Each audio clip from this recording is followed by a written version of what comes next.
आज हम लोग बातचीत करेंगे आयोडीन के बारे में, जो बहुत ही ज़रूरी होता है।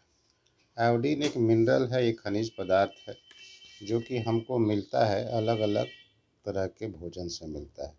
इसकी ज़रूरत पड़ती है हमारे शरीर में थायराइड हार्मोन के बनाने में, सबसे ज़्यादा ज़रूरी है। और जो है शरीर को ज़रूरत पड़ती है हार्मोन को, तो उसका भी प्रोडक्शन आयोडीन में बहुत ज़बरदस्त रोल होता है। और बच्चों के अच्छे विकास के लिए या हमारी पूरी ज़िंदगी में हमेशा ही आयोडीन की ज़रूरत पड़ती है। आरडीए के अनुसार 140 माइक्रोग्राम आयोडीन की ज़रूरत हर रोज़ हमारे शरीर को पड़ती है। लेकिन जो महिलाएं ब्रेस्ट फीडिंग करती हैं उनको थोड़ा ज़्यादा, करीब करीब 250 से लेके 290 माइक्रोग्राम की आयोडीन की ज़रूरत है। ये जनरली हम लोगों को आयोडाइड सॉल्ट से मिल जाता है, जो नमक हम लोग साधारण नमक खाते हैं वहाँ से मिलता है।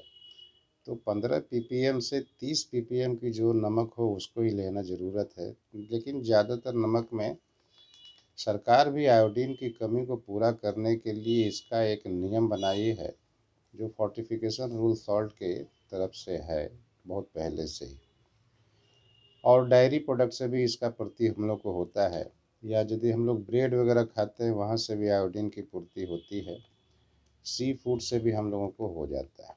लेकिन यदि इसको हमारे शरीर को ये ठीक से न मिले और थायराइड का प्रोडक्शन ठीक से न हो, तो आप जान लीजिए कि थायराइड जो ग्लैंड हम लोगों का होता है वह हार्मोन का सिक्रेशन आयोडीन के मिलने की वजह से ही करता है। और यदि आपको आयोडीन मिलता ही नहीं है तो ऐसी स्थिति में थायराइड हार्मोन का सिक्रेशन ठीक होगा नहीं, और उसकी वजह से आप में हाइपरथायरायडिज्म जैसा रोग आ सकता है। ये बहुत ही साधारण चीज़ है। इसकी कमी की वजह से बच्चों का ब्रेन का डेवलपमेंट रुक जाता है। प्रेगनेंसी के समय में महिलाओं को भी बहुत दिक्कत होती है, तो फीटस को और मदर को, दोनों को ही ये प्रॉब्लम आ जाता है। आप देखते होंगे कि पहले बड़ा बड़ा गला हो जाता था, ग्वाइटर का रोग हो जाता था, गला में ज़्यादा होता था, फूल जाता था, वो एक्चुअली आयोडीन की वजह से ही होता था।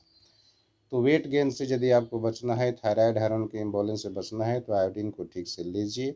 यदि आपका शरीर कमज़ोर हो जाता है, थक जाता है, यदि आपका हेयर लॉस हो रहा है, स्किन ड्राई हो चला है, और आप यदि जो है कि आपके शरीर में हमेशा ठंडा ठंडा लग रहा है, तो आपको एक बार सोचना चाहिए कि कहीं आयोडीन की कमी तो नहीं हो रही। इसलिए बेहतर नमक में हम लोग को जो आयोडाइज सॉल्ट मिलता है उसको लेने की ज़रूरत है। और इसमें एक बात और होती है कि हार्ट में पल्पिटेशन बढ़ जाता है, धड़कन बढ़ जाती है, घबराहट आने लगती है, तो ये भी आयोडीन की कमी का एक वजह है। और यदि आपके बच्चों में पढ़ने लिखने में दिक्कत है, मेमोरी वीक हो रही है, तो वहाँ भी आयोडीन की ज़रूरत पड़ती है। तो ये सब सोचने का है। और यदि महिलाओं में इरेगुलर पीरियड हो रहा है, खास करके प्यूबर्टी के समय में या लेट 40-45 जब मेनोपॉज के समय में, तो वहाँ भी आयोडीन की है। तो ये बहुत ही ध्यान रखें और आयोडीन से अपना अच्छा नमक खाएं और आगे बढ़ें।